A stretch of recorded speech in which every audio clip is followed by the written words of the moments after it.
아멘. 하나님이 좋아하실 것 같아요. 이렇게 잘 준비해서 이렇게 찬양 올리면 얼마나 기쁘실까.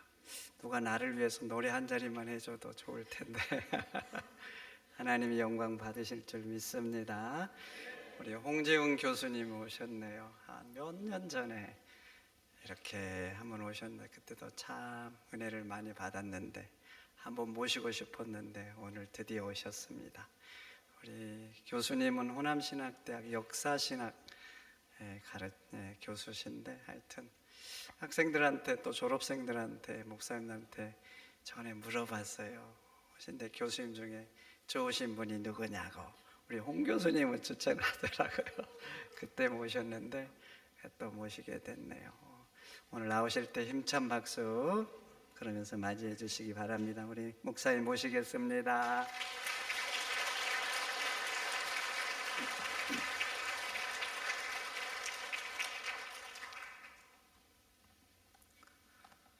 오늘 본문 가운데에 이 반석 위에 내 교회를 세우겠다고 하신 주님의 말씀, 이 반석이란 베드로가 했던 신앙 고백이죠. 주는 그리스도시요 살아계신 하나님의 아들이십니다. 이 신앙 고백을 따르려는 사람들, 즉 주님의 가르침을 가지고 같은 방향을 보면서 신앙생활하는 사람들의 모임이 바로 이 교회 공동체입니다. 권략교회라고 부를 때 건물은 예배당이고요, 모인 여러분들이 바로 교회이십니다. 근데 본문에 나오는 교회라는 단어, 원문을 찾아보면 에클레시아라고 되어 있어요. 다 아시는 단어죠. 이 에클레시아라고 하는 단어는 어원이 에크와 칼레오에서 나왔어요. 에크라는 말은 무엇으로부터, 칼레오라고 하는 말은 불러내다. 그러니까 에클레시아라는 교회라는 이 단어의 원래 뜻은 어디로부터 불러내서 다른 곳으로 모인 사람들의 모임이라는 뜻입니다. 어디로부터 나왔을까요? 질병, 미신, 가난, 고통, 절망, 우울, 포기, 교만, 분노, 복수심. 즉 사람이 살지 못할 곳에서부터 주님께서 우리를 불러냈다는 뜻입니다. 불러내서 주님의 가르침을 따르도록 소명을 주셨는데 우리가 받은 소명의 현장은 이런 현장입니다. 회복하고 믿음을 가지고 부유하게 생각하고 행복한 삶을 살고 희망을 가지고 기쁘게 도전하며 하지만 겸손하게 그리고 자비로운 마음을 가지고 다른 사람을 용서하면서 사는 현장으로 불러 모아 내어주신 것입니다. 이게 교회의 기본적인 정의입니다. 영어로 말하는 처치 또는 독일어로 말하는 키르케, 이거는 교회의 조직을 말합니다. 그러니까 에클레시아는 건물도 아니고 조직도 아니고 우리의 삶의 현장을 어두운 과거에서 밝은 곳으로 옮겨놓은 그런 사람들의 모임, 이게 교회의 기본적인 정의라는 것을 기억하시면 좋겠습니다. 교회는 그래서 주님을 토대로 그리고 주님께서 우리에게 주셨던 가르침, 이 가르침을 반석처럼 토대로 삼는 곳입니다. 오늘 제가 교회와 직분자들이라는 설교의 제목으로 우리 권략교회에다가 드리고 싶은 말씀은 이 교회와 이 안에서 이 교회와 함께 섬기고 있는 직분자들, 모든 교인들이 과연 주님의 가르침에 항상 올바르게 서 있는가 아닌가 하는 것을 한번 깊이 함께 생각해 보고자 함입니다. 보통 교회에는 5가지의 사명이 있다고 말하지요. 예배하고요, 전도하고요, 봉사하고요, 친교하고요, 그 다음에 교육하는 겁니다. 다 잘하고 있습니다. 그런데 문제는 이걸 하는데 과연 주님의 방식을 잘 따르고 있는가 하는 것이 중요합니다. 만약에 축구팀을 구성해서 축구 시합을 하는데 그 중에 농구 선수 한 사람이 들어와서 축구의 규칙이 아닌 농구의 규칙을 따른다면 그 시합이 어떻게 되겠습니까? 엉망이 되겠죠. 그것과 똑같습니다. 교회 안에서는 주님의 규칙대로 섬김이 있어야 되는데 그렇지 않은지 또는 그런지 함께 생각해 보자는 것입니다. 문제는 어떻게 하면 주님의 뜻을 따르는 것일까요? 그리고 교회 일을 담당하는 직분자들은 어떻게 해야 될까요? 이 직분자들은 모범을 보여야 되는 사람들입니다. 예수 그리스도의 가르침대로 생각하고 판단하고 행동하고 있다는 것을 다른 사람들에게 모범으로 보여주어야만 바르게 에클레시아 교회를 이끌어갈 수 있다는 뜻이죠. 저는 그렇게 살아가는 것 방법으로 여러분들께 3가지를 제안하려고 합니다. 그 중에 첫 번째는 섬기는 신앙인이 되라는 겁니다. 마가복음 10장에 나오는 이야기인데요. 예수님의 제자 가운데 야고보와 요한이 주님께 부탁을 하죠. 나중에 주님께서 높은 자리에 올라가시면 한 사람은 주님의 우편에, 한 사람은 주님의 좌편에 앉게 해주십시오. 여태까지 열심히 따라다녔으니까 나중에 보상 좀 해주시겠어요? 이런 요청과 똑같습니다. 이 이야기를 다른 제자들이 옆에서 들었습니다. 그래서 왜 너희들만 그런 자리를 요구하느냐 하고 다툼이 생겼죠. 주님이 보셨습니다. 그래서 제자들을 불러놓고 가르침을 주십니다. 먼저 섬겨야 한다. 섬김 받으려 온 것도 아니고 나는 섬기려 왔고 내 목숨을 내주려고 왔고 너희들도 먼저 섬겨야 한다. 높아지려고 하는 사람은 낮아져야 한다. 이런 가르침을 그때 주셨습니다.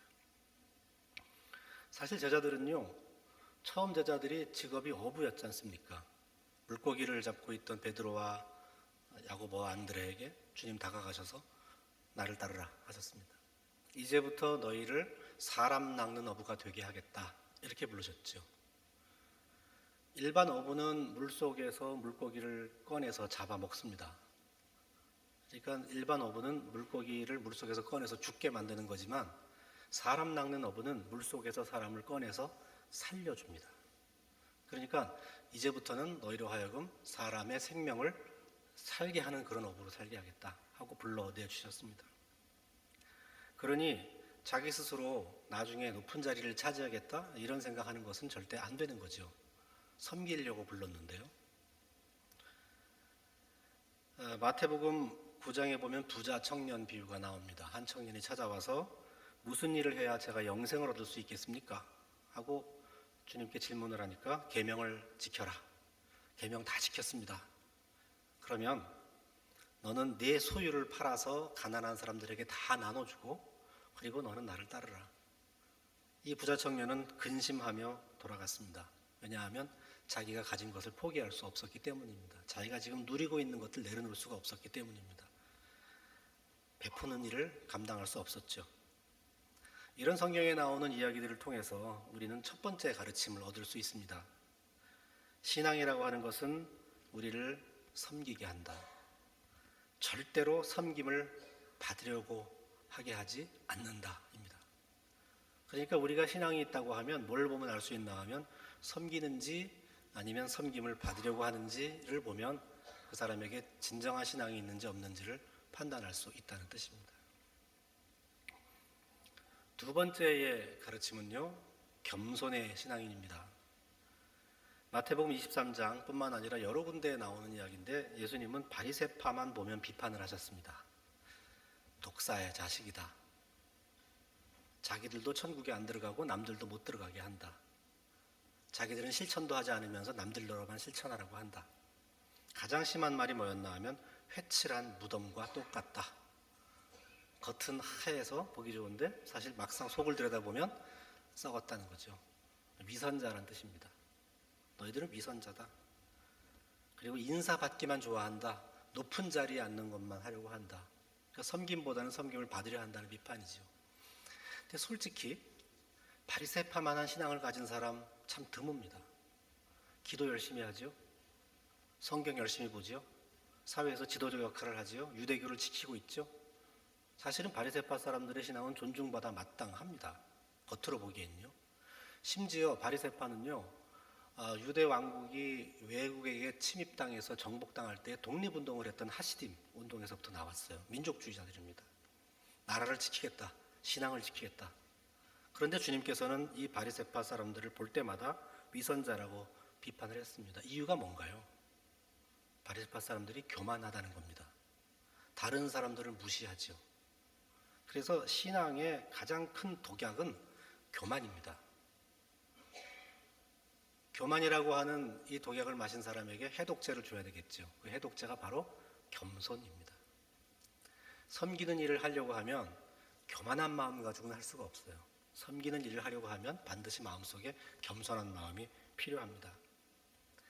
반면에 주님으로부터 칭찬을 받은 사람들은 이런 사람들입니다. 수로보니게 여인, 시리아, 페니키아 이방 여인이 찾아와서 자기 딸 병을 고쳐달라고 하니까 주님께서는 자녀들에게 줄 떡을 개에게 주는 게 마땅하지 않다고 거절을 매몰차게 하십니다. 그러니까 이 여인이 자기를 더 낮춥니다. 주님, 주인의 밥상에서 떨어지는 부스러기를 개들이 먹을 수 있습니다. 우리는 개입니다. 이 겸손을 보시고 주님께서 그 여인의 딸의 병을 고쳐주십니다. 뿐만 아니라 이 여인의 신앙을 칭찬해 줍니다. 로마의 백부장이 찾아와서 자기 하인병을 고쳐달라고 할 때 주님께서 가자 그러시니까 오시지 마십시오. 말씀만 하시면 제 하인이 낫겠습니다. 주님께서 이 백부장 이방인을 칭찬합니다.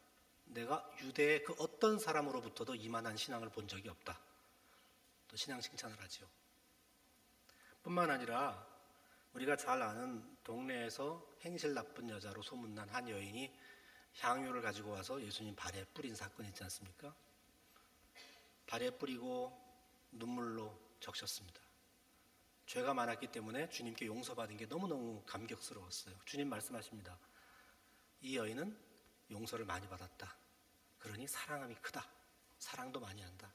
그런데 그 자리에 있던 집주인, 그 자리에 있던 제자들 가운데 가룟 유다는 딴 생각을 합니다. 집주인은 뭐라 그러나 하면 저 여자가 얼마나 못된 여자인데, 죄인인데 왜 주님께서 저 여자가 자기 발에 향유 뿌리는 것을 허락하시는가? 의심의 눈초리로 바라보고, 가룟 유다는 이 향유의 값이 얼만데 저거 팔아서 가난한 사람들에게 나눠주지 저걸 받으셨어?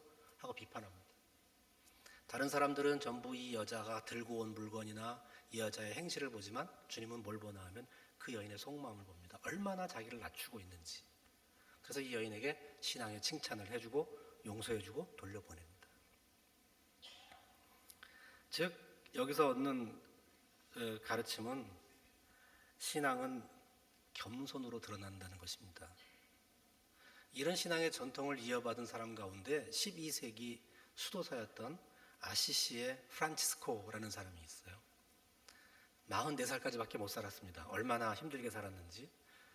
이때 이 수도사는 하는 일이 뭔가 하면 구걸해서 빵을 얻어다가 배고픈 백성들에게 나눠주는 일을 합니다.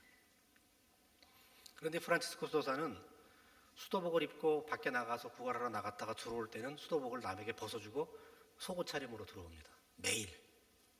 수도원장이 이 수도복이 감당이 안 되니까 프란치스코를 불러서 서약을 시킵니다. 다시는 수도복을 벗어주지 않겠습니다. 서약을 받고 다시 내보냈는데 그날도 벗어주고 들어왔어요. 그래서 이제 징계할 때가 됐습니다. 불러서 이제 징계하려고 왜 벗어줬느냐 하고 물어보니까 프란치스코가 이렇게 말합니다.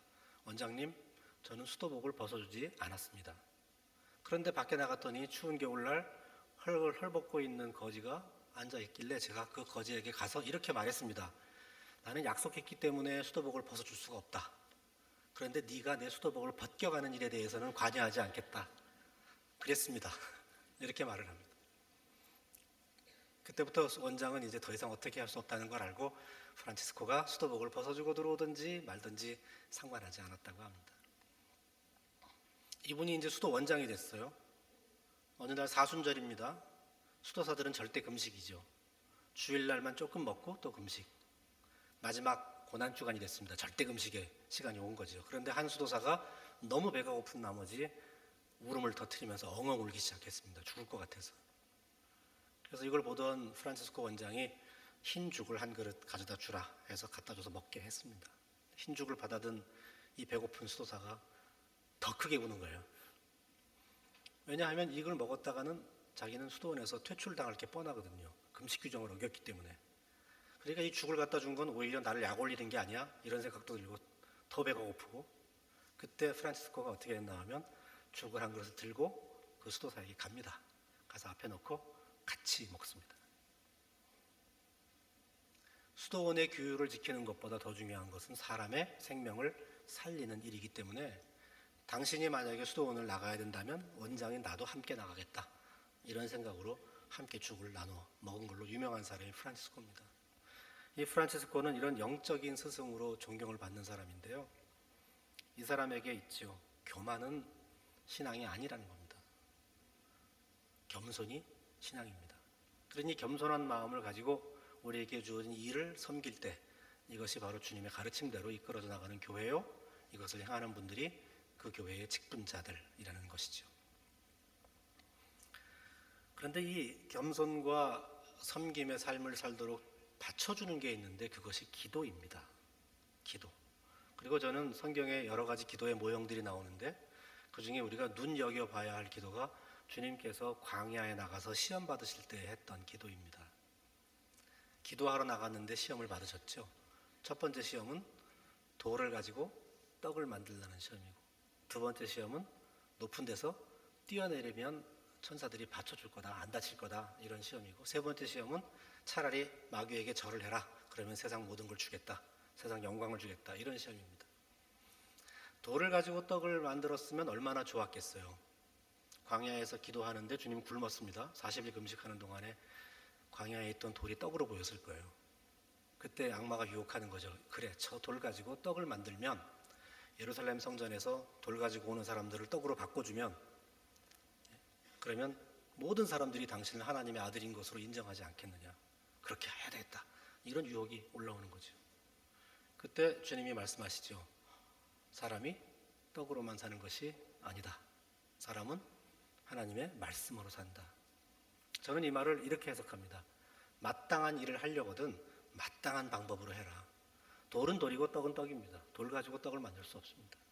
그런 유혹을 주님은 물리치는 기도를 하셨어요. 높은 데서 떨어지면 다치나 안 다치나 이런 유혹은 뭔가 하면 하나님에게 떼를 쓰는 것과 똑같습니다. 이거 하나님의 일인데 하나님 알아서 하세요. 나 뛸 거예요. 받쳐주셔야 되지 않겠습니까? 자기 확신을 하고 자기 과시를 하는 겁니다. 자기 확신과 자기 과시의 유혹에서 주님께서는 기도로 이걸 물리쳤습니다. 이것도 아니고 저것도 아니니까 마지막 유혹이 세 번째가 뭡니까? 자기 양심을 팔라는 겁니다. 마귀가 절하라고 하는 말은요, 양심 버리고 살라는 겁니다. 그때도 주님은 하나님의 말씀을 가지고 이 유혹을 물리치는 기도를 완수하셨습니다. 그래서 사람이 시험 당했을 때 시험에 빠지지 않고 이겨내는 방법은 기도뿐입니다. 그런데 문제가 있죠. 기도가 무엇입니까? 어떻게 기도해야 합니까? 보통 우리의 기도는 하나님께 우리의 소원을 아뢰는 것을 기도라고 하지요. 사람이 약하기 때문에 그럴 수밖에 없습니다. 조금 더 기도에 대해 생각한 분들은 하나님과 나와의 대화라고 말합니다. 근데 저는 말 많이 했는데 하나님은 말을 안 하시더라고요.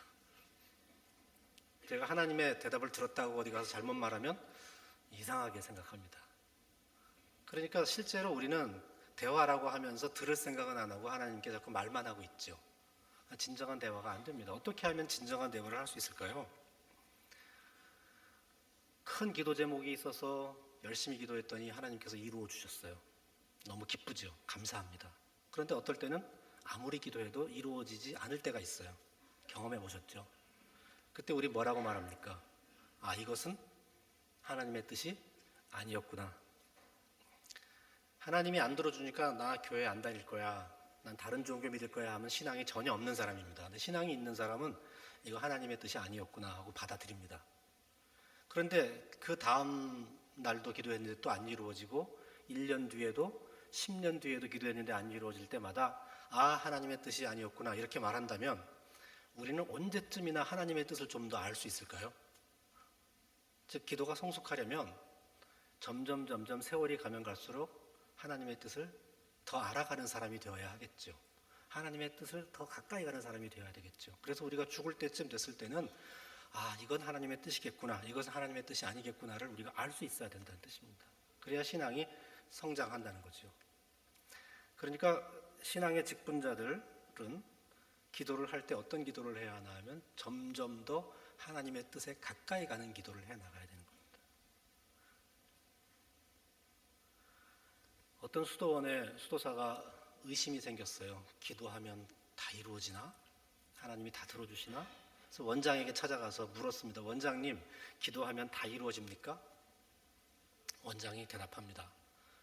내가 기도한다고 해서 내일 아침에 해를 뜨게 할 수 있느냐? 아니, 원장님 무슨 말씀을 그렇게 하십니까? 해는 아침 되면 당연히 뜨는 것 아닙니까? 원장이 말합니다. 그래, 네 말이 맞다.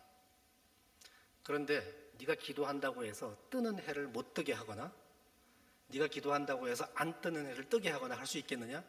못합니다. 그럼 기도 왜 합니까? 원장님이 말하죠. 만일 내가 내일 새벽에 깨어서 기도하지 않으면 해가 뜨는 걸 모른다.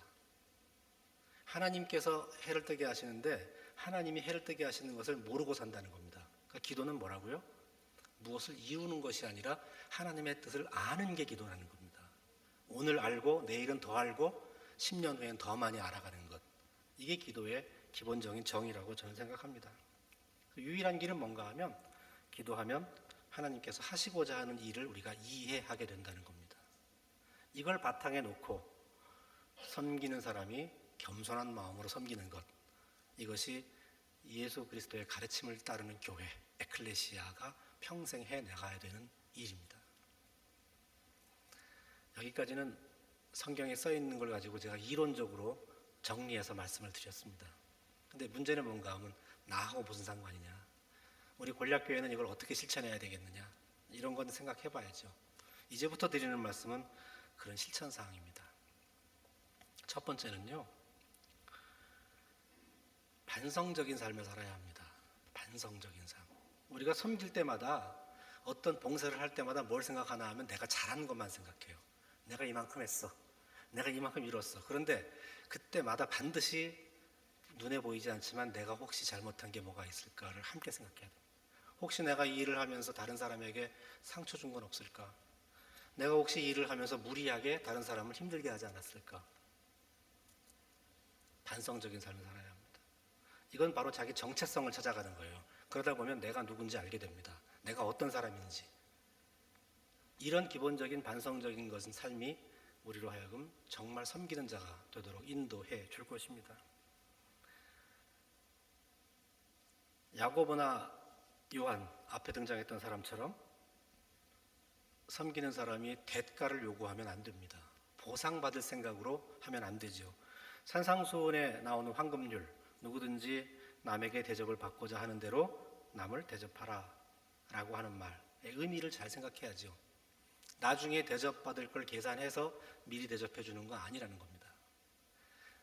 나에게 누가 이렇게 해주면 참 좋으니까 먼저 내가 남에게 그렇게 해주라는 거죠. 보상을 바라고 하는 행동이 아닙니다.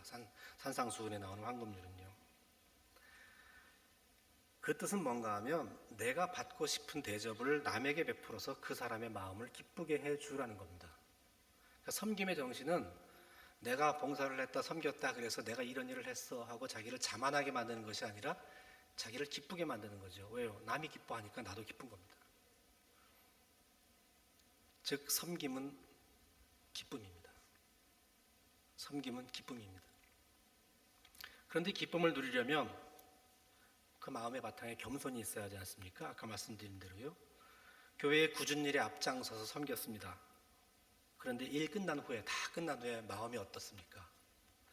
왜 맨날 나만 힘들지? 왜 저 사람은 아무것도 안 하지? 이런 생각이 든다면 그 고통스럽고 힘들었던 섬김 날아가는 겁니다. 아무 의미가 없습니다. 안 하는 게 차라리 나을지 몰라요. 그런 생각이 들면. 왜냐하면 마음속에 이것이 나한테 힘든 짐이 되었죠. 이것 때문에 다른 사람을 비난하는 마음을 가졌죠. 그러면 아까 에클레시아, 그 어둠 속에 분노의 마음, 고통의 마음에서 다시 나왔다가 다시 도로 돌아간 것과 똑같습니다. 그래서 진정한 겸손을 해야 되는데, 겸손이라고 하면 제가 생각나는 게 있습니다. 독일에서 공부하는 동안에 제가 한인교회 목회를 했습니다. 작은 교회인데 교인 40명, 그다음에 자녀 30명에서 70명쯤 되는 교회, 작습니다. 30대 초반 젊은 나이에 예배를 드리는데 독일 교회 예배당을 빌려서 예배를 드려요. 12시 독일 교회 끝난 다음에 저희가 예배 드리고 1시에 점심을 같이 먹습니다. 집에서 반찬들을 해와서 쭉 테이블에 부페로 차려놓고 접시 들고 가서 먹으면 됩니다. 예배 끝나고 갔더니 저희 어머니 연세가 되신 권사님이 접시를 들고 맨 줄 앞에 서 계셔요. 왜 안 드십니까? 그랬더니 목사님께서 먼저 젓가락을 뜨셔야 저희가 밥을 먹을 수 있습니다. 저한테 그러는 거예요. 저희 어머니 뻘 권사님이. 절대 그러지 마십시오. 아무 상관없습니다. 그런데 그 다음 주에도 또 그러시는 거예요. 그래서 제가 붙잡고 간곡하게 말씀드렸습니다.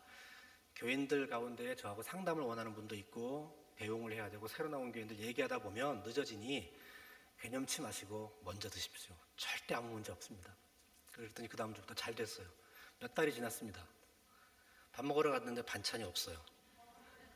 그때 마음속에 무슨 생각이 확 올라왔나 하면 어떻게 목사님 먹을 것도 남겨두지도 않고 이렇게 싹 먹을 수가 있어. 서운한 마음이 확 올라왔습니다. 그때 제 머리를 빵 때리는 게 그거였어요. 너는 겸손한 게 아니었고 여태까지 겸손한 척하고 살았구나. 그때 제가 겸손과 겸손한 척이 다르다는 것을 가슴 깊이 느꼈습니다. 어떤 게 다른 걸까요? 아까 봉사자가 기쁨으로 섬긴다고 말을 했는데 집에 돌아와서 나 힘들어. 왜 저 사람은 안에 원망이 생기면 그건 겸손하게 섬긴 게 아니라 척한 겁니다. 겸손한 건 뭔가 하면 내가 겸손하게 일을 감당했다 하는 것 자체도 인지하지 않는 거예요. 그냥 하는 겁니다. 자연스러워야 되는 겁니다. 내가 많이 했다고 자랑스러워하지도 않고 못한 사람 못했다고 비난하지도 않고. 이건 무슨 뜻인가 하면 자기가 하고 싶은 일을 할 때에 주님만 바라보는 겁니다. 그러니까 주님과 신뢰 관계 속에서 내가 해야 되는 일들을 하고 나면 그것이 우리에게 기쁨이 되는 거거든요. 그 기쁨을 놓치지 않는 겁니다. 섭섭해하고 원망하고 비난하는 순간 그 기쁨은 날아가 버리고 내가 감당했던 그 섬김은 전부 힘든 무거운 짐으로 남게 되는 거거든요. 즉 기쁨으로 감당하는 것이 바로 진정한 겸손이고 내가 겸손했다고 느끼지도 않는 것 자체가 겸손한 척을 벗어나 진짜 겸손의 길로 들어가는 겁니다. 그렇게 하시면 참 좋겠어요. 마지막 세 번째는 이런 섬김과 겸손을 이루어갈 때 기도를 해야 된다는 겁니다. 기도 안 하는 사람 있나요? 다 하죠. 그런데 이제는 소원 바라기 기도는 그만해야 됩니다. 물론 정말 힘들고 어렵고 고통스러운 지경에 처했을 때 하나님을 향해서 간절하게 아뢰을 수는 있어요. 하지만 내가 가지고 싶은 것, 내가 누리고 싶은 것 이런 것들 달라고 하는 기도는 접어놔야 됩니다. 제가 성경에 나오는 기도 가운데 제일 좋아하는 기도는 당연히 예수님께서 가르쳐 주신 주의 기도입니다. 그리고 예수님께서 잡히시기 전에 겟세마네 동산에서 했었던 기도, 내 뜻대로 하지 마시고 아버지 뜻대로 하십시오. 이 기도의 모범입니다. 그런 기도를 해야 되고요. 8세기경에 예수기도라는 게 처음 생겼어요. 예수기도는 짧은 한 줄짜리 기도입니다. 이 굉장히 의미가 있어요. 주 예수 그리스도여 이 죄인을 불쌍히 여겨주십시오. 한 줄입니다. 반복해서 하는 겁니다. 주 예수 그리스도여 이 죄인을 불쌍히 여겨주십시오. 이 기도 한 줄 속에 우리가 알을 것이 다 들어있습니다. 하나님께서는 아시니까요. 그런데 이 기도를 할 때 방법은 두 가지가 더 필요한데 하나는 그냥 아무거나 기도하지 말고 말씀 가지고 기도하라는 겁니다. 먼저 성경을 펼쳐놓고 성경 말씀을 읽고 그 성경 말씀을 깊이 묵상하고 그리고 나서 기도를 하는 거죠. 그러면 그 성경 말씀이 나를 사로잡아서 나의 기도가 그 말씀으로 따라가는 기도를 하게 돼 있어요. 아무거나 내가 원하는 걸 달라고 하는 게 아니라 그 말씀의 근거를 가지고 하는 기도를 할 수 있는 것. 이걸 저는 말씀 청종 기도라고 부릅니다. 그런 기도를 하시면 좋겠습니다. 읽고 묵상하고 그리고 기도하자는 거고요. 이 말씀으로 기도하고 난 다음에 해야 될 일이 뭔가 하면 삶으로 기도하는 겁니다. 내가 묵상하고 기도했던 이 하나님의 말씀 청종 기도가 내 삶에서 어떻게 드러나는지를 확인을 해야 되죠. 용서해라. 용서가 잘 안 되잖아요. 사랑해라. 원수 사랑이 되나요? 잘 안 되잖아요. 삶 속에서 잘 안 됩니다. 이게 내 속에 시련으로 다가오는 겁니다. 주님께서는 분명히 내가 기도 중에 용서하라고 말씀하셨는데 왜 이렇게 용서하기가 힘든가요? 이러면서 자기의 삶과 이 기도가 투쟁을 하기 시작합니다. 이 투쟁에서 이겨내야 하지요. 세상에서 사는 일은 우리에게 때로 시련으로 찾아옵니다. 하지만 기도를 말씀 청정 기도를 하는 사람은 이 시련과 싸워서 이길 수 있는 힘을 이미 확보한 것과 마찬가지라는 겁니다. 광양권력교회와 우리 교회의 신앙인들 그리고 모든 직분자들께서는 이렇게 하셨으면 참 좋겠습니다. 섬기고 겸손하고 말씀으로 하는 기도를 하시면서 우리 거룩하신 하나님 앞에서 언제나 경외심을 가지셨으면 좋겠습니다. 경외심이라는 건 하나님을 두려워하는 게 아닙니다. 무서워하는 게 아닙니다. 하나님 앞에서 우리가 하나님께서 우리를 보내주셨고 그리고 하나님께서 우리를 이끌어 주신다는 것을 존중하는 거죠. 그런 경외하는 마음을 가져야 됩니다. 존경하고 이런 마음을 가져야 됩니다. 두 번째는 그리스도의 몸된 교회 안에서 거룩한 삶을 살도록 노력하라는 겁니다. 이 거룩한 삶을 산다는 것은요, 겉으로 거룩해 보이는 거룩한 척이 아닙니다. 어떻게 하면 되나 하면 아주 간단합니다. 교만하지 않는 겁니다. 마음속이. 자기만 알죠. 교만하지 않는 겁니다. 왜냐하면 교만한 마음은 밖으로 나오면 분쟁을 만듭니다. 겸손한 마음과 만나면 겸손한 마음이 이겨야 되는데 교만한 마음끼리 만나면 서로 분쟁을 일으켜서 많은 고통을 당하게 되지요. 거룩하게 산다고 하는 것은 교만한 마음을 갖지 않는 겁니다. 하나님을 경외하는 마음을 가지고 겸손하게 주님의 가르침을 따라 사는 마음, 이걸 했으면 좋겠습니다. 그리고 마지막 세 번째로, 하나님께서 우리를 과거의 어둠에서 불러내셔서 빛으로 인도하셨지 않습니까? 그랬다면 교우들을 바라볼 때 서로 섬기는 마음 가지셔야 되고요, 서로 존경하는 마음을 가져야 됩니다. 가장 쉬운 건 서로 조심하는 겁니다. 서로에게 말 한마디. 우리가 조심 안 할 때 가까운 사람끼리 조심 안 하거든요. 근데 가까운 사람일수록 더 조심을 해야 되는데 서로 조심해야 됩니다. 그리고 서로를 겸손하게 대하며 사는 것이죠. 이게 우리에게 꼭 필요한 것이라고 저는 생각합니다. 그리고 교회는 교회 안에서도 그리스도의 가르침대로 섬기며 겸손하게 살아야 하지만 세상 앞에 나갔을 때도 섬기고 겸손한 공동체의 모습을 보여주셔야 합니다. 이런 귀한 하나님의 축복이 우리 광양골약교회와 교회 섬기는 직분자 모두들께 언제나 함께 하시기를 주님의 이름으로 축원합니다. 기도드리겠습니다. 전능하신 주님, 주님의 가르침을 대할 때마다 저희들이 그 가르침을 얼마나 잘 따르고 있는지 주님 앞에 우리의 잘못을 고할 수밖에 없습니다. 하지만 우리가 섬기고 겸손하고 기도하는 일 가운데 주님의 거룩하신 뜻을 따라간다면 우리의 삶이 행복하고 기쁜 삶이 될 줄로 믿습니다. 광양골약교회를 통하여 이 교회와 이 교회가 담당하고 있는 사회 가운데 거룩하신 하나님의 뜻이 충만하게 하여 주옵소서. 우리에게 섬기는 일이 참으로 기쁨되게 하여 주옵소서. 예수 그리스도의 이름으로 기도드리옵나이다.